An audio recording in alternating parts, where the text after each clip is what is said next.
Hello दोस्तों। आज के इकोनॉमी के डिस्कशन में हमने जो टॉपिक लिया है वो मार्जिनल यूटिलिटी का लिया है। मार्जिनल यूटिलिटी को हम लोग समझेंगे, ये माइक्रो इकोनॉमी का बहुत ही इम्पोर्टेंट टॉपिक है। इसको समझने से हम consumer behaviour, consumer demand behaviour और कंज्यूमर किस तरह से मार्केट में वस्तुओं की डिमांड करता है इसको समझ सकते हैं, और ये बहुत ही इम्पोर्टेंट है। पहले भी कई कम्पिटिटिव एग्जाम्स में मार्जिनल यूटिलिटी के ऊपर क्वेश्चन आ चुका है या टोटल यूटिलिटी के ऊपर क्वेश्चन आ चुका है, तो इसलिए ये बहुत इंपॉर्टेंट है और हमें इसको समझना चाहिए। क्वेश्चन है कि which of the following statement is correct regarding marginal utility. पहला स्टेटमेंट है it is a change in total utility due to consumption of one additional unit of commodity. ठीक है। दूसरा है it is total satisfaction derived from consuming the given amount of commodity. और तीसरा है it is the total utility derived from consumption of one additional unit of commodity. और चौथा statement है it always increases with increase in consumption of commodity. ठीक है। अब हम अगर कमोडिटी के बेसिक कॉन्सेप्ट को समझ लेते हैं, जिसे law of diminishing marginal utility भी कहा जाता है, तो उससे हम इस क्वेश्चन को बहुत आसानी से सॉल्व कर सकते हैं। देखिए, मार्जिनल यूटिलिटी क्या होता है, इसे हम कभी भी किसी चीज, किसी कॉम्प्लेक्स अगर कॉन्सेप्ट को हमें समझना है तो उसे हमें कंपेरेटिव तरीके से समझना चाहिए, तो वो ज्यादा जल्दी हमें समझ में आता है। अब मार्जिनल यूटिलिटी को हम कंपेयर करते हैं टोटल यूटिलिटी के साथ और उसको समझते हैं। मान लीजिए मैंने एक सेब खाया, उस एक सेब को खाने से मुझे जो सेटिस्फेक्शन मिला वो उस एक सेब की मार्जिनल यूटिलिटी है। ठीक है। जब मैं दूसरा सेब खाऊंगा तो उस दूसरे सेब को खाने से जो मुझे एक्स्ट्रा सेटिस्फेक्शन मिलेगा उसे मैं दूसरे सेब की मार्जिनल यूटिलिटी बोलूंगा। और जब मैं तीसरा सेब खाऊंगा, उस तीसरे सेब को खाने से मुझे और जो एक्स्ट्रा सेटिस्फेक्शन मिलेगा वो उस तीसरे सेब की मार्जिनल यूटिलिटी है। ठीक है। इसी प्रकार से अब टोटल यूटिलिटी क्या है, जब इन तीनों सेबों की मार्जिनल यूटिलिटी को आपस में जोड़ दिया जाए तो जो टोटल संतुष्टि मुझे इन तीन सेबों को खाने से हुई है उसे क्या बोलेंगे, टोटल यूटिलिटी बोला जाएगा। ठीक है। तो आपको समझ में आ गया होगा कि मार्जिनल यूटिलिटी क्या है। टोटल यूटिलिटी जो है, किसी कमोडिटी, अगर किसी कमोडिटी को मैंने दो सेब खाए, दो सेब को खाने से मान लीजिए एग्जाम्पल के लिए मानते हैं कि मुझे 100 यूनिट मुझे सेटिस्फेक्शन मिला। अब अगर मैं एक एक्स्ट्रा सेब खाता हूं और उसमें मुझे 20 यूनिट सेटिस्फेक्शन एक्स्ट्रा मिल जाता है, तो टोटल यूटिलिटी कितना हो गया, 120 यूनिट हो गया। लेकिन जो मार्जिनल यूटिलिटी है वो थर्ड सेब की वो कितनी हो गई, वो 20 यूनिट है। ठीक है। तो अब आप समझ गए होंगे कि मार्जिनल यूटिलिटी क्या होता है और टोटल यूटिलिटी क्या होता है। अब एक यहाँ पे इंपॉर्टेंट चीज है, इंपॉर्टेंट चीज ये है कि जैसे जैसे हम कमोडिटी का उपयोग करना आगे बढ़ते हैं, उपयोग अधिक करते हैं, वैसे वैसे किसी भी वस्तु की जो मार्जिनल यूटिलिटी है वो कम हो जाती है। फॉर एग्जाम्पल, अगर आपको बहुत भूख लगी है या बहुत ज्यादा आपको मन हो रहा है सेब खाने का, तो एक जो पहला सेब आप खाएंगे उसको खाने से जो संतुष्टि मिलेगी वो बहुत ज्यादा मिलेगी। वहीं अगर उसके तुरंत बाद एक आप दूसरा सेब खा लेते हैं तो उस दूसरे सेब को खाने से उतना मजा नहीं आएगा जितना आपने पहले सेब को खाया था, जितना उससे आया था।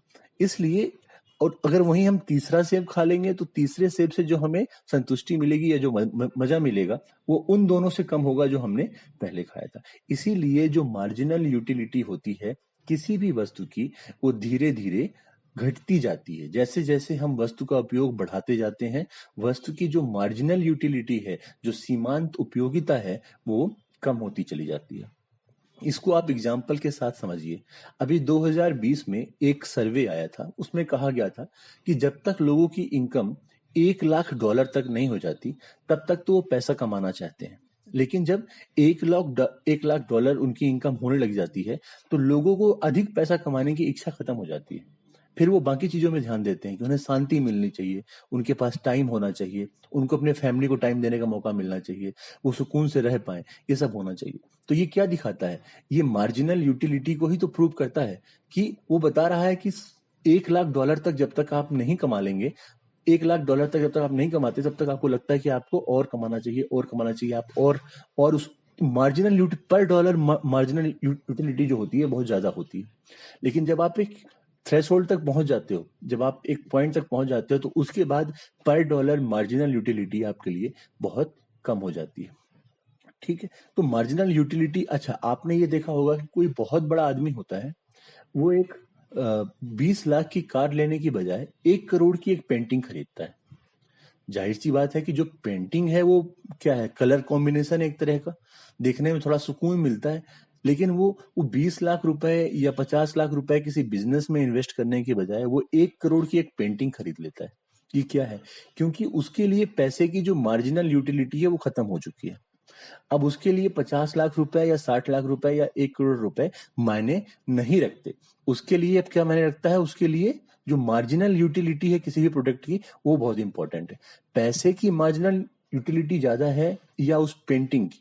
उस पेंटिंग की इसलिए है क्योंकि उस पेंटिंग से उसको जो सेटिस्फेक्शन मिल रहा है वो उसको $1 एक्स्ट्रा कमाने से नहीं मिल रहा, क्योंकि उसको बेसिक नीड जो होनी चाहिए उसकी लाइफ की, वो तो उसकी जितने उसके पास इनकम है उससे पूरी हो रही है, बल्कि उससे ज्यादा ही है उसके पास। लेकिन जो एक सेटिस्फेक्शन लेवल जो होना चाहिए, जो उपयोगिता मिलनी चाहिए, जो एक हमें जो संतुष्टि मिलनी चाहिए, वो उस डॉलर से नहीं मिल रही थी। और हो सकता है कि उसको ये शो ऑफ करने में कि उसके पास बहुत ज्यादा पैसा है, उस पेंटिंग के जरिए शायद वो शो ऑफ कर पाएगा, तो वो शो ऑफ करने में शायद उसको एक यूटिलिटी या मार्जिनल यूटिलिटी जो है वो ज्यादा मिल रही है, इसलिए वो उस पेंटिंग पे खर्च करना पसंद करेगा बजाय कि उसकी जगह में। ठीक है। और मार्जिनल यूटिलिटी क्या है, इसी पे आधारित होता है कि मार्केट में लोग क्या सामान खरीदेंगे। मान लीजिए मार्केट में चॉकलेट भी मिल रही है और मार्केट में सेब भी मिल रहा है। ठीक है। अब एक और मुझे मान लीजिए सेब अधिक पसंद है, लेकिन सेब मुझे अधिक पसंद है, चॉकलेट मुझे कम पसंद है, लेकिन एक चॉकलेट मिल रही है 1 रुपए में और एक सेब मिल रहा है 2 रुपए में। भले ही मेरी पसंद सेब की है, लेकिन अगर मेरे पास मार्जिनल यूटिलिटी टेस्ट से ज्यादा पैसे की है, तो मैं क्या करूंगा? मैं सेब की जगह अपना पैसा किसमें खर्च करूंगा? चॉकलेट में खर्च करूंगा। तो इस प्रकार से मार्केट में जो कस्टमर है वो क्या वस्तु खरीदेगा, क्या वस्तु नहीं खरीदेगा, ये उसके मार्जिनल यूटिलिटी पे डिपेंड करता है। और कस्टमर बिहेवियर को समझने और पढ़ने के लिए माइक्रो इकोनॉमिक्स में बहुत इंपॉर्टेंट जो टॉपिक है वो ये है मार्जिनल यूटिलिटी। ठीक है। अब देखिए, ये जो मार्जिनल यूटिलिटी होती है ये लगातार घटती है। किसी भी वस्तु की एक एक्स्ट्रा इकाई आप यूज करोगे तो उसकी मार्जिनल यूटिलिटी कम हो जाएगी। अब हम लोग इस कॉन्सेप्ट को समझ चुके हैं। इस कॉन्सेप्ट को समझने के बाद अब हम लोग देखते हैं कि ऑप्शन में कौन से सही है कौन से गलत है। पहले हम डी देखते हैं। डी लिखा हुआ है, it always increases with the increase in consumption of commodity. ये कह रहा है कि जब हम किसी कमोडिटी का उपयोग बढ़ा देते हैं तो इट मतलब क्या? मार्जिनल यूटिलिटी की बात हो रही है यहाँ पे। तो कह रहा है कि जब हम किसी कमोडिटी का कंजम्पशन बढ़ा देते हैं तो उसकी जो मार्जिनल यूटिलिटी है वो हमेशा बढ़ती जाती है। हमने अभी भी पढ़ा कि जब कमोडिटी का हम उपयोग बढ़ा देते हैं या एक एक्स्ट्रा हम लोग जब उसकी यूनिट का उपयोग करते हैं तो उसकी जो यूटिलिटी है वो कम होती जाती है, क्योंकि हमारा जो संतुष्टि लेवल है वो भी कम होता जाता है। तो डी गलत हो गया। डी हमें इसमें इसने क्या पूछा है? करेक्ट पूछा है, तो डी आंसर नहीं होगा। फिर सी में क्या लिखा है? It is the total utility derived from consumption of one additional unit of commodity. It is a total utility. Total utility अलग होती है और एक मार्जिनल यूटिलिटी अलग होती है। तो बोल रहा है कि it is the total utility derived from consumption of one additional unit of the commodity. One additional unit of commodity को यूज करने से जो हमें यूटिलिटी प्राप्त होती है, जो संतुष्टि सेटिस्फेक्शन हमें प्राप्त होता है, उसे बोलते हैं मार्जिनल यूटिलिटी। जो टोटल यूटिलिटी प्राप्त होती है वो नहीं। तो दो कॉन्सेप्ट को यहाँ पे मिक्स कर दिया, तो तीसरा स्टेटमेंट भी गलत है। यहाँ पे होना चाहिए कि it is the satisfaction level gain from the consumption of one additional unit of commodity. Total utility नहीं। टोटल यूटिलिटी का मतलब क्या हुआ कि 3-4 जो सेब हमने खाए थे उसको मिला के जो हमें टोटल सेटिस्फेक्शन मिला है वो टोटल यूटिलिटी है। ठीक है। जबकि यहाँ पे हमने देखा कि ये बोल रहा है कि it is the total utility derived from consumption of one additional unit of, जो वन एडिशनल यूनिट से जो हमें प्राप्त होता सेटिस्फेक्शन उसे हम मार्जिनल यूटिलिटी कहते हैं, टोटल यूटिलिटी नहीं कहते। ठीक है। तो ये सी भी गलत हो गया। अब बी में आते हैं। It is the total satisfaction derived from consuming the given amount of commodity.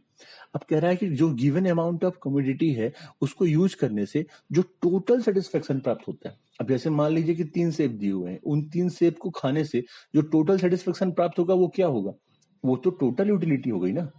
अभी अभी हमने पढ़ा वो तीनों सेब को खाने से जो हमें सेटिस्फेक्शन मिलेगा वो क्या है? टोटल यूटिलिटी है। तो सेकंड स्टेटमेंट भी गलत हो गया। पहला स्टेटमेंट क्या लिखा है? It is the change in total utility due to consumption of one additional unit of commodity. आपको सारे स्टेटमेंट सही लग सकते हैं पहली बार में पढ़ने में। मैं जब बोल रहा हूं, जब इस तरह का क्वेश्चन हो कि एक स्टेटमेंट दिया हो, 4 ऑप्शन दिए हो, उसमें आपको बेस्ट सुटेबल आंसर को चूज करना है। बाकी जो आंसर है उनमें सबसे बेस्ट कौन है, उस आंसर को आपको कलेक्ट करना है ना। तो यहाँ पे देखिए, बाकी के जो दिए हुए हैं 3, वो भले ही पहली बार पढ़ने में आपको सही लग रहे हो, सब कुछ ऐसा लग रहा हो कि चारों चारों स्टेटमेंट लगभग वैसे के वैसे ही हैं, लेकिन बहुत बारीक बारीक अंतर है। बाकी के 3 स्टेटमेंट गलत है। पहला क्या बोल रहा है कि it is change in total utility, जो आपकी कुल जो आपकी यूटिलिटी है, उपयोगिता है, उसमें ये इस प्रकार का चेंज है जो आप किसी कमोडिटी की एक एक्स्ट्रा यूनिट को कंज्यूम करने से प्राप्त करते हैं। तो मैंने यही तो बताया था, अगर मान लीजिए आप 2 सेब खा रहे हैं, 2 सेब के बाद जब आप तीसरा सेब खाएंगे तो आपकी टोटल यूटिलिटी में जो एक्स्ट्रा यूटिलिटी ऐड हो जाएगी वो क्या है? उस तीसरे सेब की मार्जिनल यूटिलिटी है। तो इस प्रकार से पहला स्टेटमेंट सही है, और पहला स्टेटमेंट सही है तो यहाँ पे इसका आंसर ए हो जाएगा। इस प्रकार से ये बहुत इंपॉर्टेंट टॉपिक था माइक्रो इकोनॉमी का। अगर आपको ये कॉन्सेप्ट समझ में आया हो, अगर आपको वीडियो पसंद आया हो, तो वीडियो को लाइक करिएगा और इसको शेयर करिए, जिनको जरूरत है उन तक इनको पहुंचाइए। बहुत सारे कॉन्सेप्ट्स इकोनॉमी के ऐसे हैं जो हमें क्लियर नहीं होते हैं। आप लोग बिल्कुल फ्री फील करिए शेयर करने के लिए कमेंट में कि आपको कौन से टॉपिक पे डिस्कशन चाहिए, कौन से कॉन्सेप्ट पे डिस्कशन चाहिए। उस कॉन्सेप्ट को हम प्रायोरिटी बेसिस पे उठाएंगे और अगले वीडियो में हम लोग उसे क्वेश्चन एमसीक्यू के थ्रू सॉल्व करेंगे और समझेंगे। नेक्स्ट वीडियो में फिर मिलेंगे, तब तक के लिए थैंक यू।